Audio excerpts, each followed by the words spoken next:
Nationalism and Book of Mormon Geography. He is the writer-director of the movie Passage to Zarahemla and the songwriter-producer of the album Whispered Visions. However, he is most well known as the author of the popular Tennis Shoes Among the Nephites adventure series of books. With the Tennis Shoe series, as well as Passage to Zarahemla, Chris has imagined a tale that bridges modern times with the world of the Book of Mormon. He is currently writing another book in this Tennis Shoe series entitled Thorns of Glory. In the process of all his writing, he has been able to do a great amount of very serious research regarding the Book of Mormon. Today, we will benefit by much of his research. Chris is the father of 5 children and 5 stepchildren. His oldest son, Stephen, is currently serving a mission in the Ukraine. The joys of Chris's life are his children and his wife, Emily. Chris?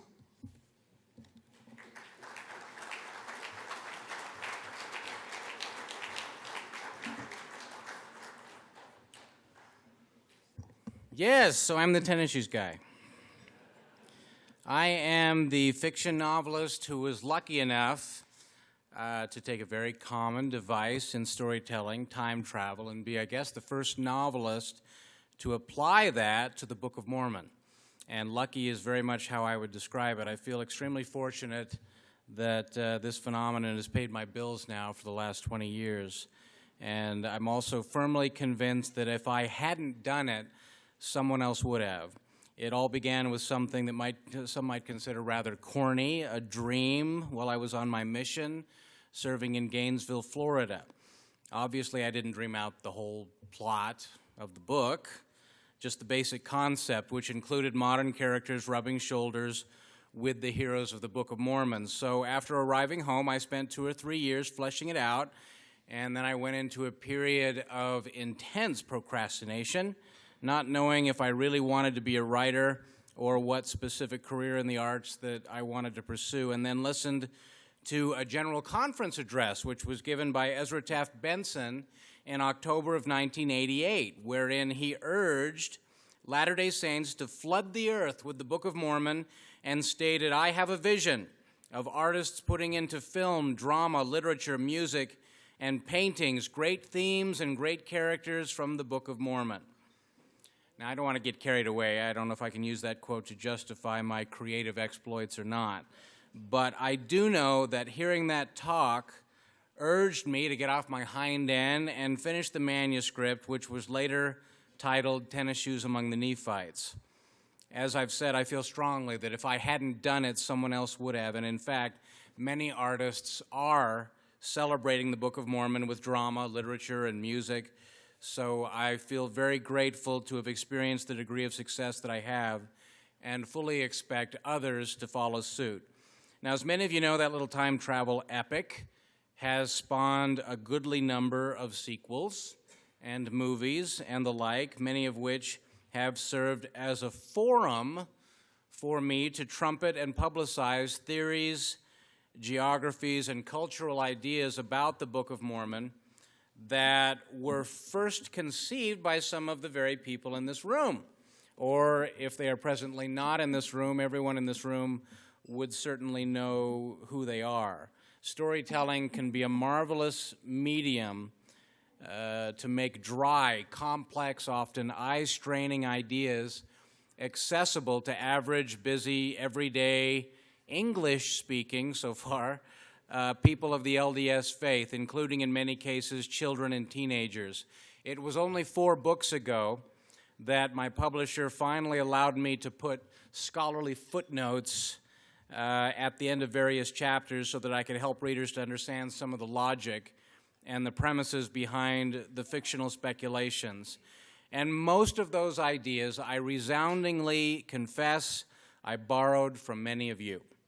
So I owe a great debt of gratitude to your thick, stodgy volumes and esoteric apologetic articles, and in the end, brilliant common sense deductions regarding the peoples and cultures of the Book of Mormon. And as a result of this pursuit, over time, I think I've become pretty good at distinguishing well-researched, carefully footnoted, and disciplined scholars and scholarship from less disciplined, sloppy, though often equally thick volumes by well-meaning amateurs, armchair enthusiasts, and even a few out-and-out crackpots. No, I'm not perfect at making such distinctions by any stretch, but I'm much better at it now than I was at the beginning of my career. And it's most unfortunate to me that some of these less disciplined types can be found promoting the same basic Book of Mormon model that most of those associated with BAMAF currently support. Nothing hurts a perfectly good idea more than bad scholarship. However, there are also many less disciplined types who promote geographies and ideologies that many of us clearly do not intellectually support. And as is probably the case with many of us here in this room, particularly those who are consumers of the theories that are presented by LDS scholars over the past generation, I have at times found myself disappointed and even embarrassed to learn that certain ideas that at first appeared to be exciting correlations with the Book of Mormon turned out in the end to be impetuously conceived and left me feeling like Wile E. Coyote of Looney Tunes fame reciting his infamous phrase, "Oh well, back to the old drawing board." But this is okay. Mistakes are inevitable in a study with vistas this rich and comprehensive, and with a volume as deep and complex as the Book of Mormon. And there remains a vast spectrum of scholarly knowledge and cultural correlations which have deeply, immeasurably enriched my appreciation of the sacred text. The point that I'm making is simply this, and I guess it's the same point and warning that we should heed with all things, and that is caveat emptor, let the buyer beware.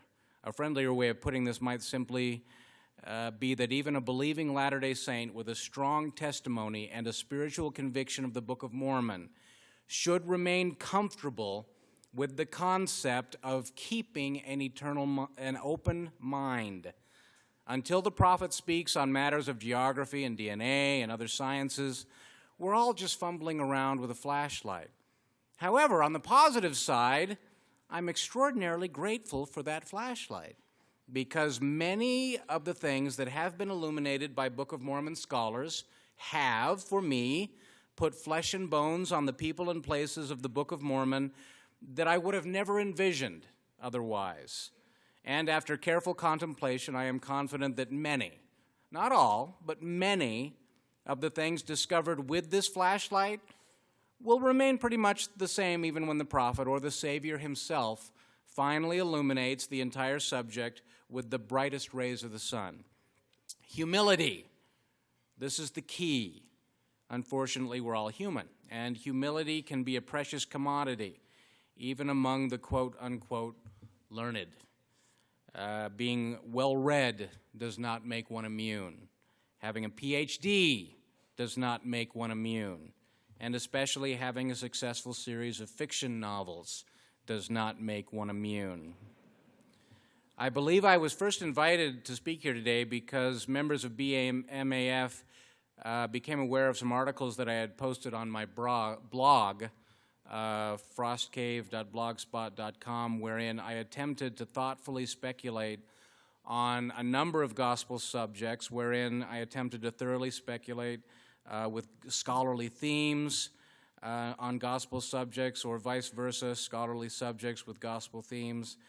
And I thought at first that I might be invited to speak on one or two of those articles, but I quickly realized that the principal concern, at least for BMAF at this particular time, was to comment upon the well-publicized, well-funded movement which has captured the attention of some Latter-day Saints, which has come to be known as the Heartland, the Great Lakes, or Promised Land model of Book of Mormon geography. Now, I must admit, when I was first presented with those parameters for my presentation, I was rather bummed. The whole subject and defense seemed very dull. Addressing it seemed like a waste of my time, since I felt sure that eventually, inevitably, such a movement would readily, by itself, fall by the wayside, right? Just like the symbolical or the myriad of other LDS cultural phenomena and mythologies like Y2K, or Embraced by the Light, or Art Cokerhan's Isle of Promise, or the angel hitchhiker who goes around telling everyone to get their food storage together and buy a generator. I've come to realize that this particular phenomenon is slightly different than some of the others. Adherents to this Heartland model are, admittedly, of a somewhat different character, and the fuel that feeds the movement itself is very different from what has fed similar movements in the past. And as I pondered the issue, I soon decided that I was most interested in discussing what I perceived was the movement's primary attraction, the most salient selling points, and the core human proclivity that gives these philosophies the strongest intellectual and emotional punch, the thing that successfully attracted and converted some of those sincere, faithful, and God-fearing saints who now have become many of the phenomenon's most vocal advocates. In the end, I think this movement is a fascinating study in gospel psychology. As the LDS Church evolves from its status as a principally American phenomenon to that of a worldwide phenomenon. And as I present some of these ideas, I'm most worried that I might come across as patronizing and belittling. More than anything else, I hope to avoid that predilection. I recognize that the feelings surrounding this issue are very tender, very passionate, and surprisingly dogmatic. This fact was emphasized again to me just a few weeks ago while I was engaged in an autograph party at a Costco store in Orem, Utah, as I was promoting the 11th volume in my Tennis Shoes Adventure series. Now, at events like this, the sale and signing of books for customers is often feast or famine. I'm either surrounded by dozens of gushing fans who hand me book after book, or else I'm all alone twiddling my thumbs and watching cart after cart wander by with everything from bags of water softener salt to blueberry muffins. I guess that only happens at a Costco autograph signing, but it's during some of these thumb-twiddling phases that I'm often approached by some of the most unique characters that I ever meet. And this is exactly what happened during one of those lulls in Orem. A woman approached me and began the conversation by telling me how much she loved my books. But then she asked me if I'd taken the opportunity to update some of my geographical perspectives about the Book of Mormon in lieu of some of the recent studies that have established that Nephites and Lamanites lived exclusively in the eastern United States. This kind of situation always puts me in an awkward position. If it's been a long day and I'm tired and I just roll my eyes, well, I lose a book sale and maybe a fan for life. On this particular day, I was a little more alert and on my toes than usual, but still unprepared for the passion that I was about to confront. And I replied to the woman that I was familiar with those perspectives and was even in the process of studying its precepts in preparation for a talk that I was about to give for the Book of Mormon Archaeological Foundation in a couple of weeks. And then I told her dispassionately that we all needed to be careful of studies done by enthusiasts and laymen as opposed to disciplined scholars, and that often, even with disciplined scholars, we needed to be careful. And I confessed to her that because of my career, I'd had a wide range of opportunities to study and compare the writings of numerous Book of Mormon researchers, although I myself was not a scientist. Now, at that moment, I heard a voice across the aisle booming, "Well, I am." It was the woman's husband. And what he was proclaiming was that he, in fact, was a scientist and taught at a small Utah college, and that everything his wife was professing about the Book of Mormon inside the borders of the United States was absolutely true. The man proclaimed himself a physicist and fully supported the Heartland model of the Book of Mormon. At that point, I informed them that my initial investigation of the Great Lakes or Heartland model was not particularly compelling, that much of the research was shoddy and often based on information or evidence compiled more than a century ago, and in general seemed interlaced with bias and prejudice, supporting a very narrow, preconceived agenda, which is usually the anathema of sound scientific research. I don't think I said it quite that eloquently, but basically that's how I replied. And at that point, the woman, I can't remember whether she just patted my hand or patted my shoulder and said, "Well, obviously you suffer from a common ailment. You have already made up your mind." Wow, I thought, don't ever say that kind of thing to a male. Even the most humble will know they're being patronized and get ready to don boxing gloves and dance around like John L. Sullivan.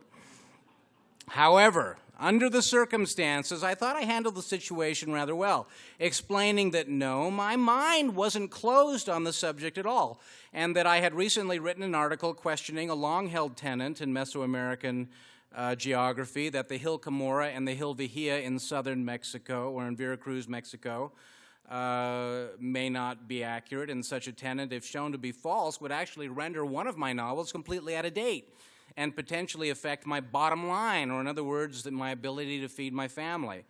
The physics professor asked me for my contact information and handed me his card, which advertised his website, and then the couple launched into a last salvo, arguing their position, enticing me to make my final salvo, which was, the key to all of this is humility, and until the Lord speaks on the subject, either personally or through his prophet, we're fully dependent upon our own intelligence and research, which could one day be rendered moot by the word of the Lord. And the couple was in the process of walking away as I was saying this, but at least showed the courtesy not to turn away their heads until I was actually done.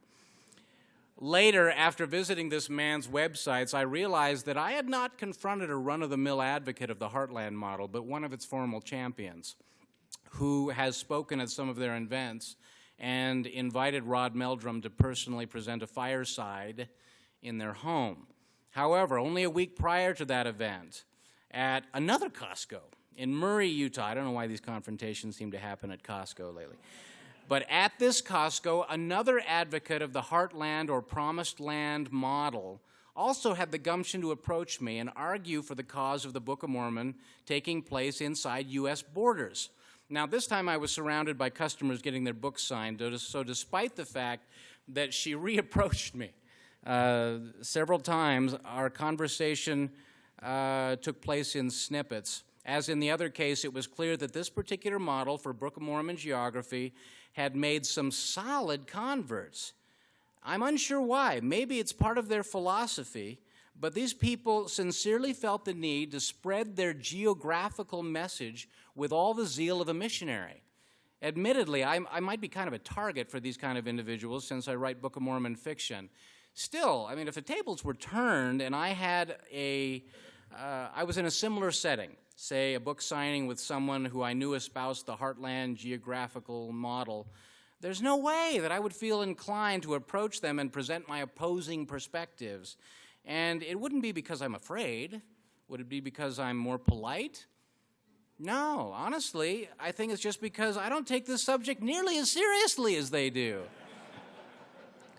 Perhaps you'll come to learn in this presentation that I don't take it nearly as seriously as some of the people in this room. And yet maybe seriously isn't quite the right word. Certainly in the right setting, I take the Book of Mormon subject of geography very seriously, but never so much that I would feel inclined to spread the message like a missionary seeking proselytes. So I had to ask myself, what is it about this phenomenon that attracts converts and inspires such zeal? Now, please understand that these two recent Costco experiences are not the extent of my confrontations or observations of the Heartland movement. And by the way, I've noted that Rod Meldrum and his devotees become very proud with the idea that when their ideas are referred to as a movement, they see themselves very much as a phenomenon that started with one or two untrained, unscholarly observers who, without outside funding, little is ever discussed regarding inside funding, but have in 3 or 4 short years turned the heads of the entire LDS community. Or in their words, even the most avid supporters of the Mesoamerican models are now admit that the Heartland model of Book of Mormon geography has become a movement sufficient to warrant their utmost attention and concern. You have to understand, they love the fact that LDS scholars who have been proponents of Mesoamerican models are willing to expend so much time fighting their position. They adore the very idea that a major theme of this BMAF conference is to alert the LDS public to the fallacies of the doctrines, of their doctrines and philosophies. To them, this is free advertising. And this is the best kind of promotion that a grassroots movement like theirs could ever hope for. Maybe they never dreamed that long-standing LDS scholarship forums like FAIR and FARMS or the Maxwell Institute would ever take them seriously. But again, is seriously the right word? Again, I don't think that quite fits. What I think the Heartland people and the LDS community in general have observed from LDS scientists and scholars is more akin to frustration. They're scratching their heads trying to figure out why this Heartland geographic model, which is, no matter what Meldrum and his people might admit, very well-funded and commercially ambitious, has any level of success at attracting followers whatsoever. However, in addressing this matter, one cannot ignore the fundamental reasons why the Heartland model is so attractive and will continue to cultivate advocates of the kind who approached me at Costco. These reasons go beyond scholarship. They are so powerful that they utterly stifle scholarship. We're going to listen later today to probably some wonderful scholarly presentations by Brother Stoddard and perhaps others citing scholarly arguments against their platform. I promise you that with most adherents to the Heartland model, it has no effect on them whatsoever. The core philosophy is such that most advocates would respond, who cares if the scholarship is presently flawed? The scholarship will improve. The core philosophy is the thing. The motivations behind this movement may be diverse and difficult to sum up in a few words, but if you ask and push me, the two that I would choose are the ones that appear in the title of this talk: American nationalism. Now, I actually thought that I had titled this talk American Exceptionalism. The two concepts have a slightly different definition and agenda. American nationalism is fine, but American exceptionalism, I think, better captures the sentiment that I'm looking for. So what is American exceptionalism? Well, simply put, American exceptionalism is the view that the United States as a nation occupies a special place among the nations of the world because of its national ethos, religious institutions, and its unique position as the world's first working representative democracy. Its definition goes beyond the traditional nationalism that defines the citizens of most national and ethnic heritages, and imbues the United States with a divine responsibility to lead the world in moral and religious authority, as well as in economic power, military strength, and political influence. Today's proponents of American exceptionalism are generally political conservatives who hold to the idea that America is blessed and privileged by God to have played the role that it has played up to this point in history. They believe the United States is, as Ronald Reagan described it, a shining city on a hill, or in other words, an indomitable symbol of light and freedom for the rest of the world to emulate. Oh gosh, when you put it like that, we might find that most of the people in this room have American exceptionalistic leanings. I know that I do. There are a few titles that I place upon myself that I express with more pride than when I call myself an American. I'm a flag-waving patriot. I am a staunch social and political conservative and would call myself that long before I would call myself a Republican, though I tend to vote Republican in every election in the blind hope that my candidate is at least more likely to feel the same way that I do.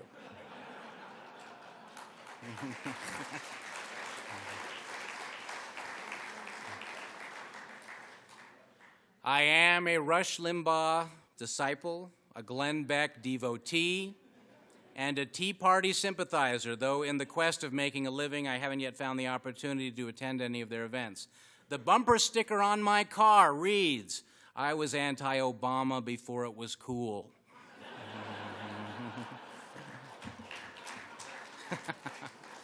And before 2 years ago, I had never displayed a bumper sticker in my life.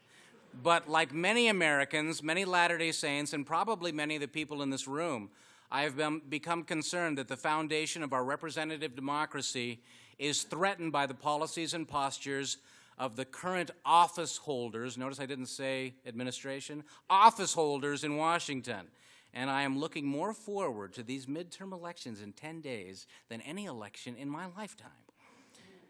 Conservative leader Mike Huckabee stated that to deny American exceptionalism is in the essence to deny the heart and soul of this nation.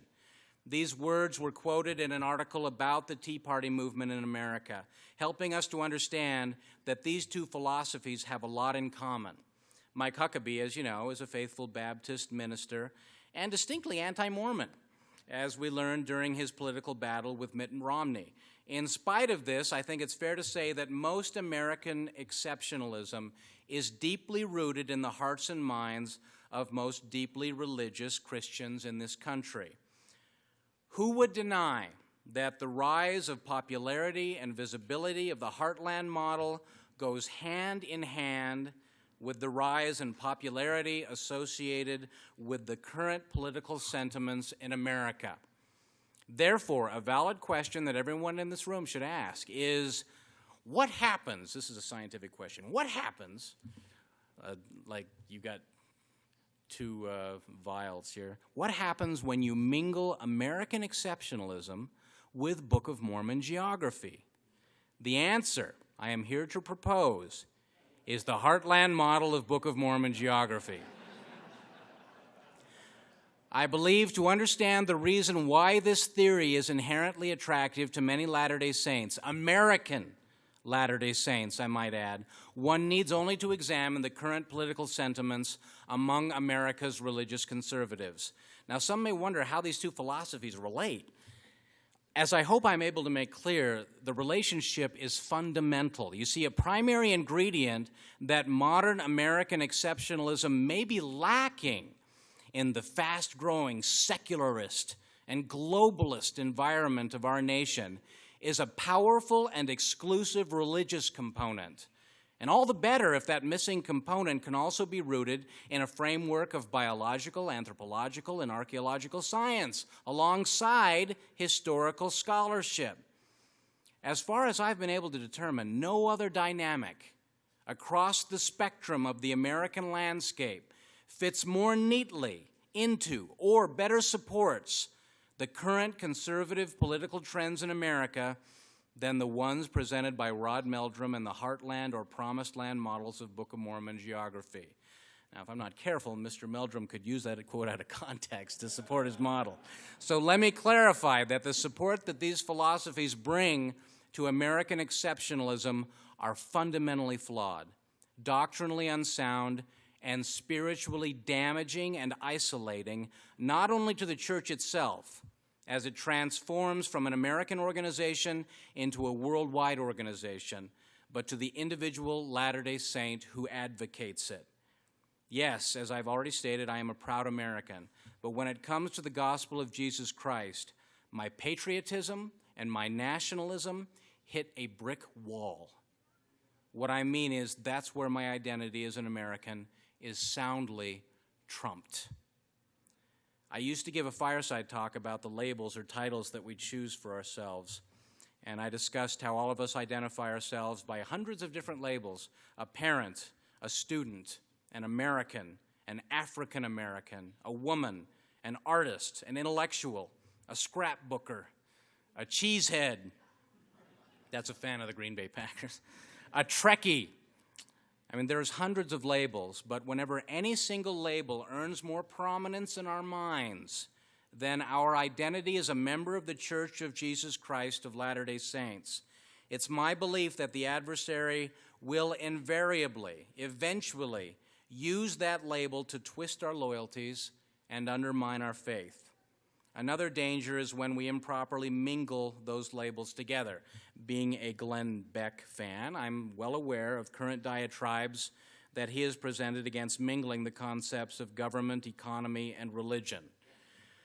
We're all aware of the dangers inherent in pegging someone with the stereotype of being a Utah Mormon. I think the same dangers can be inherent in mingling the concepts of being an American Latter-day Saint. We don't need to dig very deeply to ascertain that Brother Meldrum's model is rooted in American exceptionalism, nationalism, and nativism. It's apparent in the very titles he's chosen to represent his model. Heartland. Heartland of what? Well, obviously he means the heartland of America, but it means more than that. In the context in which he's placed the word, it has the same emotional meaning as fatherland to a German or motherland to a Russian. The word itself is designed to invoke warm and fuzzy images of the Declaration of Independence, Minutemen pounding on drums, and the Stars and Stripes. In fact, those are the very images that appear on Brother Meldrum's website, FIRM, or the Foundation of Indigenous Research in Mormonism. Their recent symposium in Utah County was entitled America's Freedom Education Week, and according to the list of presenters and presentations, freely mingled conservative patriotism with the concepts of Heartland Book of Mormon geography. I believe the Heartland people are well aware of those tenets that comprise their most successful sales tactics, and they know that their future success depends upon milking the most profitable dynamic. To maximize their visibility and success, it is imperative to mingle American exceptionalism and Book of Mormon geography. The tactic itself is as old and wily as it can be. Push a controversial and unpublicized agenda by intermixing it with something that few can disagree with. All the better if that mutually agreed upon thing is emotionally evocative. Another phrase highly publicized by the Heartland people is promised land. Very powerful words, particularly for Latter-day Saints. And it goes to the heart of the most fundamental point that they use to support their geographic model.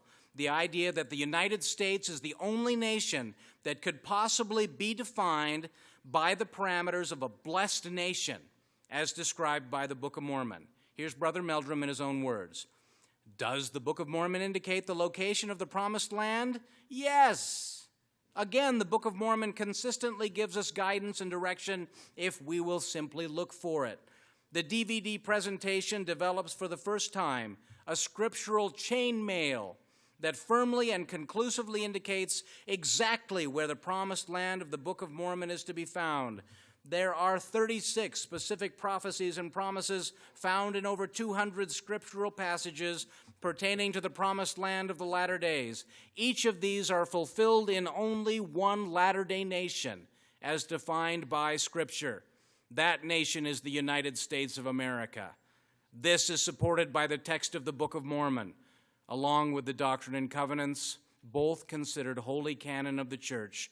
The Book of Mormon occurred on the promised land according to its record, making the United States of America the principal location of its geography.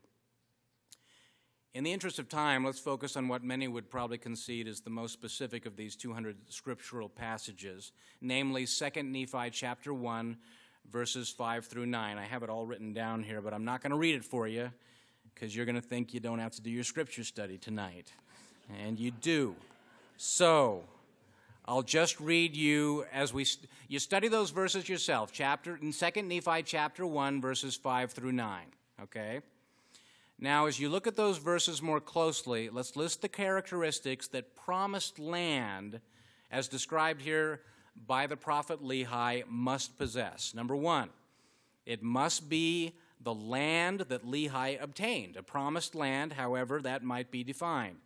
Number two, it must be choice above all other lands. Number three, it must, according to the Lord's covenant, be a land of inheritance for Lehi's seed. 4, it must also be a land of inheritance for the people of other countries who are led there by the hand of the Lord. 5, it must be a land that no one is allowed to come to except they are led there by the hand of God. 6, it is a land consecrated unto those whom the Lord will bring. 7, it shall be a land of liberty, but only to those who shall serve the Lord according to the commandments which he has given them. 8, it shall be a land which is never brought into captivity unless the land falls into iniquity. That caveat is very important. 9, in the case of iniquity, the land shall be cursed for their sakes, but unto the righteous it shall be blessed forever.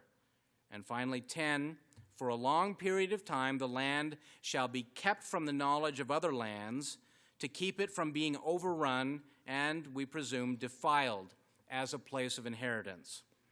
And then it emphasizes again in verse 9 that those in the land who follow the Lord's commandments will be prosperous, blessed, protected, safe, and never molested. Now, I mention again, the published material by the Heartland people emphasizes many more verses than the ones I've highlighted here, but I'm not sure any of those other verses highlight characteristics different than those that are mentioned in the first chapter of 2 Nephi. So I'll ask, which of these verses could be characterized as only referring to the United States of America? I think it's common knowledge, so I didn't even bother to look up a reference, that most of the other nations, if not all of the other nations of North and South America, after obtaining independence from their mother countries, used the Constitution of the United States as the model for their own constitutions.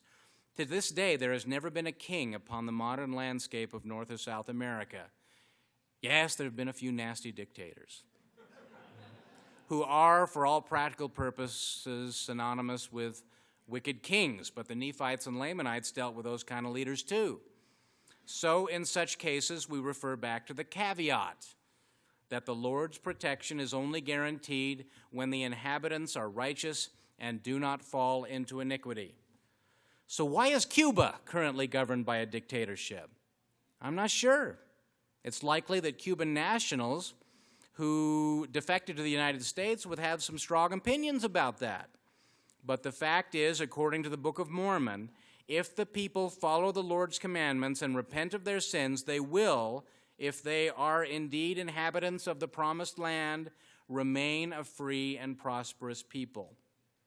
In my personal studies of the arguments and materials published and presented by Rod Meldrum, Bruce Porter, Wayne May, and many of the other Heartland advocates, there is nothing that persuades me that the verses of the Book of Mormon and the Doctrine and Covenants describe exclusively the lands inside the natural borders of the United States of America. As I've already stated, I am indeed a flag-waving, patriotic American, but even the thought that somehow America or Americans or this land alone is exclusively favored or blessed by the hand of God, and that Mexico, Chile, Peru, Canada, and other Western Hemisphere nations fall outside the parameters of that definition is revolting to me. It's revolting and offensive. I hope it's revolting and offensive to everyone else in this room. Finally, I hope it's revolting.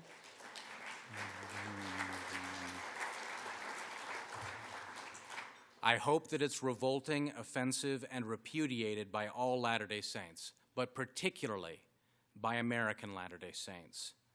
I've had it confirmed by so many sources that, again, it seems trivial to even cite a reference, that it is common practice among Latter-day Saints of Mexico, Chile, Canada, Costa Rica, Venezuela, Argentina, Brazil, Peru, you name it, to read these verses from the Book of Mormon and say, those verses are talking about us.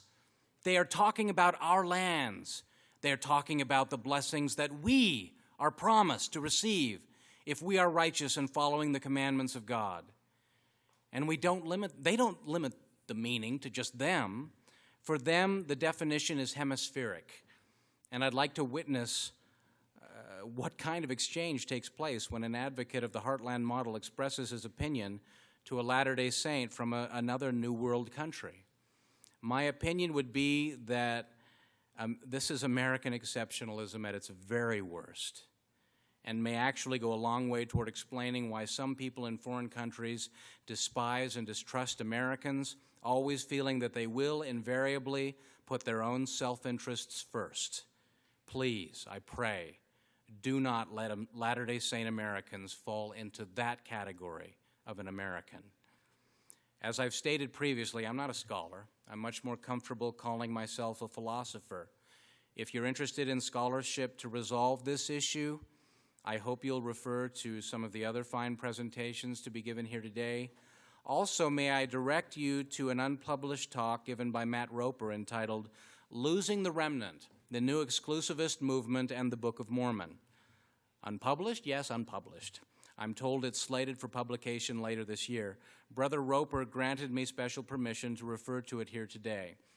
In his presentation, Brother Roper exhaustively identifies dozens, this isn't hard, okay, dozens of references wherein prophets and leaders of the LDS Church have specified that the term promised land definitively refers to lands beyond the United States of America. Such references come from sources as distinguished as Joseph Smith, Brigham Young, Spencer W. Kimball, J. Reuben Clark, David O. McKay, Ezra Taft Benson, and many other formidable church authorities. Brigham Young taught in 1852 in August, "The land of Joseph is the land of Zion, and it takes North and South America to make the land of Joseph." Elder George F. Richards testified in 1922, "The land of North and South America is very much the favored portion of our Father's footstool, and he has declared with his own mouth that it is a land of promise, a chosen land above all other lands." In 1937, President Heber J. Grant stated, "I am a firm believer that this country, both North and South America, is the choice land of the world, a land choice above all other lands, according to the words of the prophets of the Book of Mormon." In 1979, Ezra Taft Benson said to the saints in Bolivia, "God raised up wise leaders among your progenitors, which afforded Latin American countries political freedom and independence. I only mention the names of a few whom God raised up to accomplish his holy and sovereign purposes: Jose de San Martin, Bernardo O'Higgins, and Simon Bolivar. These are some of the founding fathers of your continent. I believe it was very significant that when independence came to the countries of South America, governments were established on constitutional principles, some patterned after the Constitution of the United States. I believe this was a very necessary step which preceded the preaching of the gospel in South America." This is a really small sampling. Brother Roper also deals with a myriad of other misconceptions presented by Porter and Meldrum with such clarity that it leads me to wonder how such a myopic definition of promised land ever gained any traction among church members in the first place.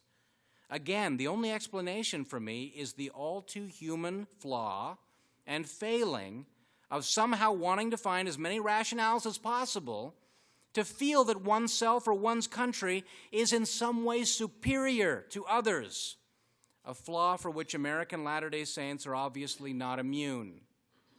I first realized this kind of biased perception that it existed among American members of the church prior to the time that I wrote my first published book. The realization occurred during my first trip to Mexico with Dr. Joseph Allen and Book of Mormon tours. I was 23 years old, unmarried, and possibly the youngest member of the tour. During one of the long bus rides across the Mexican countryside, several of us looked out across the landscape and noticed a single farmer diligently working the soil with a mule and an old-fashioned plow. A woman and fellow tourist sitting across from me sighed and said, rather innocently, "Doesn't a sight like that make you feel especially blessed to have been born and raised as a Latter-day Saint in America?" She might not have been aware that I was actually converted at the age of 18. But in any case, I pondered her statement deeply, at first inclined to nod. There was no doubt in my mind that it was an incredible blessing to have been born in America and to have discovered the church in the midst of affluent and intelligent Latter-day Saints who had borne sincere testimony to me for many years. But I'd made other observations while I was in Mexico. I'd met several Mexican families and had the privilege of attending a Mexican sacrament meeting in a tiny community in the state of Veracruz. The feelings that I had there were quite profound. So, as I sometimes do, I began to apply a little different interpretation to my fellow tourists' seemingly innocuous statement. I thought about the humility of those Mexican saints and the fact that virtually every activity they enjoyed centered around their families. And I began to wonder if the fact that I was an American Latter-day Saint who'd been raised in what, by Mexican standards, would have certainly been wealthy, might actually find myself cursed rather than blessed. If the ultimate objective is to return to our Father in heaven and reach the celestial kingdom, could my circumstances as an affluent American, born into a family that to this day I would say is not particularly close, and having a distinct tendency to complain if my steak is cooked medium rare instead of medium well, prove a hindrance to my overall ability to tap into the voice of the Spirit and let that power be the dominating compass of my life? Maybe in the end, the humble circumstances of that Mexican farmer would make him better prepared for the reunion with Christ that he will experience. It was a sobering thought, and it affected me a great deal then, even as it does today. I believe it's also a question that many American Latter-day Saints should ask themselves. The fact is that missionary success as far as convert baptisms in the United States has dropped off significantly in the past decade or two, so much so that I've been told general authorities are quite concerned. Now, who are the missionaries? Unfortunately, that's you and me. Those statistics are talking about, not merely 19-year-olds with a name tag. I'm disturbed to confess that in the 29 years that I've been a member of this church, I've only had a reliable home teacher who showed up regularly about 2 of those years. I could cite other examples of what might be considered waning exuberance among American saints, but in doing so, I might confess some of my own shortcomings. Perhaps my experience is unique among the primarily American or Utah Mormons in this audience. The point is that if we as saints will not fulfill the requirements of church membership, the Lord's blessings must inevitably be withheld and offered elsewhere, undoubtedly to those whom the Lord can rely upon to valiantly serve in building his kingdom. There are very sobering scriptures found in 3 Nephi chapter 16, which discuss the ultimate destiny of the Gentile saints, which most of us are, Gentiles adopted into the house of Israel. These verses discuss a transition within the church back to being an organization whose descendants are predominantly of the house of Israel. Such verses may suggest that the days of dominance for European American Latter-day Saints in the Church of Jesus Christ are numbered. It's my sober opinion that for American saints, if for some American saints, if they learned tomorrow that the headquarters of the church were being moved to Seoul, South Korea, it would give them serious pause. They would fail completely to understand such a decision, and ultimately the decision would put their faith in crisis. It's this tendency, this bias, this worldview that persists among many American Mormons that the Heartland model exploits with embarrassing success, causing some faithful church members to forget basic tenets of the church that they've been taught all their lives. The most essential of those tenets, I believe, is the doctrine that personal revelation is never to be published or distributed among the general members of the church unless that revelation is received and distributed and orchestrated and approved by the prophet and president, who is at this time Thomas S. Monson. Section 28 of the Doctrine and Covenants expounds that principle of the church so resoundingly that I'm baffled when church members seem to forget or ignore this. Rodney Meldrum has consistently proclaimed that he has received revelatory guidance in formulating his Book of Mormon perspectives and establishing his organizations. He has attacked church-funded research efforts, church-established scholarly organizations, and accused the LDS Church and its leaders of refusing, in his mind, to follow Joseph Smith and wasting millions of tithing dollars by pursuing erroneous archaeological projects. A compilation of many instances where Rod Meldrum blatantly and unapologetically invokes his spiritual promptings as the guiding factor behind his actions has been compiled by FAIR in an article on their website. But it seems that few proponents of the Heartland model have been inclined to read it, or they've chosen to entirely ignore Section 28's guidelines. If you go in for a temple recommend and you support the Heartland model, and that bishop asks you, do you sympathize with any organization whose doctrines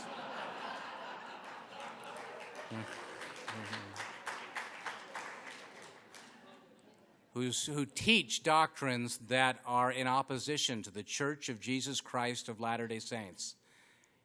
If you're a Heartland advocate, you got to say yes. I do. Directly against the teachings of the Church of Jesus Christ of Latter-day Saints. I'd heard a rumor that Brother Meldrum was trying to back away and temper such remarks, but in a newsletter published in June-July of this year, Brother Meldrum reinforces his method for proving his arguments.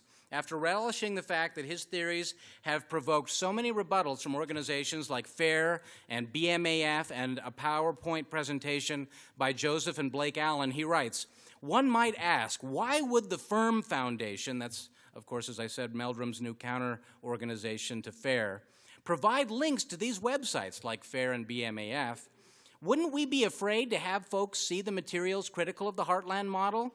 We have always encouraged folks to study things out in their own minds and then do as the Scriptures indicate. Ask the source of all truth if it be right or wrong. Those who have objectively considered the research provided in the new 5-DVD series, Book of Mormon Evidence, don't require others to respond to the questions brought up in the Allen's PowerPoint. They can answer those questions for themselves. And when they see inaccurate information or erroneous conclusions in regard to the Heartland model, it is more likely to strengthen their desire to learn more of the Heartland model. I'm not going to mince words. This is nefarious stuff. What Brother Meldrum boldly asserts is that General Latter-day Saints are fully authorized to receive revelation on matters for which the prophet and leaders of the LDS Church have offered no definitive doctrine or direction. In fact, have offered definitive direction to the contrary. But don't be shocked. This kind of spiritual manipulation has been taking place in our midst for generations and must continuously be corrected by church leaders. Persons attempting to advocate a certain position, often they just can't overcome the temptation to state, in essence, I have learned by the Spirit of revelation that what I am proposing is true. And if somehow you fail to receive the same spiritual confirmation, well, it must mean you're not praying enough. You're not worthy, or you're not able to detect the Spirit's voice, leaving the other person feeling that if they somehow fail to receive confirmation, one way or the other, they must be less of a Latter-day Saint. So, to save face, the vulnerable pupil either pretends to have received the necessary revelation, or they must misinterpret what a spiritual prompting actually is. However, there's a third option. Both parties, because they have failed to understand or deliberately ignored the rules and principles of revelatory stewardship, could actually receive a revelation, but not from our Father in heaven. This is why Section 28 was given to us. This is why the principles of revelatory stewardship have been so carefully established in the Lord's church. How many of you have ever had some person who is close to you approach and say, I've been praying about your situation? Or, you've been heavily on my mind of late, and I feel prompted that I should tell you the following. Yuck! I had this happen to me recently, and all I could think was, yuck!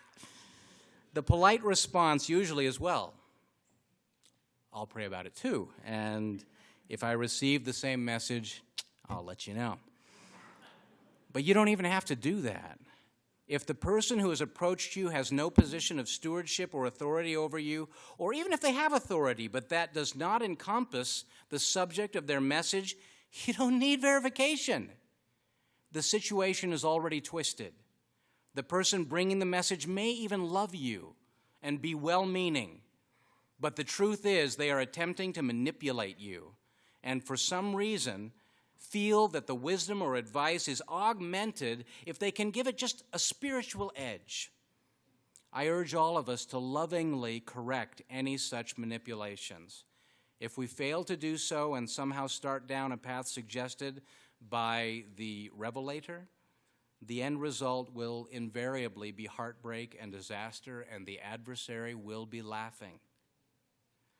Someone very near and dear to my heart once approached me and said, I've prayed about it and received an answer, and if you pray about it, I promise you'll get the same answer that I did. So I did. And I didn't. And this issue remains a source of conflict between us to this day, a conflict that I think would have been resolved with a full understanding of revelatory stewardship. I'm proud to say, I know it's a strange word to use in this context, but I'm going to use it anyway. I'm proud to say that I've never received a single revelation with regard to Book of Mormon geography or scholarship. I'm proud that I've never been found more worthy than the prophet of God in offering to the world new and unrevealed information regarding this sacred volume of Scripture. I actually owe a great debt of gratitude to Dr. Allen, Dr. Joseph Allen, on this issue. I've criticized portions of Dr. Allen's research in my recent blogs, but the fact remains that as a mentor on the subject of revelatory stewardship, Dr. Allen helped me to establish an early firm foundation. As I said before, I went on tour with Dr. Allen when I was 23, still vulnerable, still impressionable, like so many members of the church, and for some reason I couldn't help but ask him at one point how he felt spiritually about some of the proposals that he was making regarding Book of Mormon locations. Dr. Allen's eyes kind of glazed over. And he shrugged and he said with absolutely no emotion, I feel all right. He went on to explain that it wasn't his place to feel anything, one way or another. He was just doing the best that he could with the information available. I've always been grateful for the stance that he took on such a matter when I was still very young in the gospel of Jesus Christ. There's no telling what the future holds for organizations like FIRM or Rodney Meldrum or the Heartland model of Book of Mormon geography. Some may be convinced that American exceptionalism has nothing to do with their convictions regarding the model. They're simply intellectually convinced. Or, no matter how hard they try, the inner bias and prejudice are so deeply entrenched they just can't escape it. Others might ask, what harm is there in studying one model over another? The answer to that question depends upon who's asking it and why they're asking it. The harm could be negligible or it could be substantial. As the LDS website FAIR states, if members of the church or sincere investigators are told that a certain set of facts or scientific findings support the gospel, they may later feel misled or deceived when they learn that those facts have been misrepresented or misinterpreted. If they are encouraged to anchor their faith to the sands of a flawed argument, when the truth washes the sand away, the believer's faith may go with it. There's no doubt that the harm to the Church of Jesus Christ of Latter-day Saints in general is the divisiveness that this movement has provoked among its members. Additional harm is added to the mix in that some members of the church seem more prone to reject the pursuit of scholarship altogether. I have no doubt that the conflict of Book of Mormon geography exclusively inside U.S. borders versus other geography models will indeed cause some to abandon their faith. I was sent a link by the author of an internet article who offered a harsh criticism of me and today's speech before I'd even given it. The man wholeheartedly believes in the Book of Mormon, believes in the Heartland model, and has rejected the LDS Church and its leaders. I couldn't have conceived such a thing, that it even existed, but it most definitely does. The adversary has a wide range of stratagems and devices that he employs to deceive church members and drive a stake into their testimonies. But it is sincerely a shame if a phenomenon like this one becomes the means of driving anyone to question the truthfulness of the Book of Mormon, the gospel of Jesus Christ, or the organization the Lord has established to represent him. But such a consequence seems inevitable when a set of facts or findings are anchored deliberately or inadvertently to trends of nationalism and exceptionalism that have so passionately captivated American conservatives over the past several years. May we always take pride in our American citizenship, and may we honor it by acts of patriotism and service. But may we never allow our national pride to trump our faith or interfere with the overall mission of the Lord's church in penetrating every continent, visiting every clime, sweeping every country, and sounding in every ear, till the purposes of God shall be accomplished, and the great Jehovah shall say, the work is done. In the name of Jesus Christ, amen.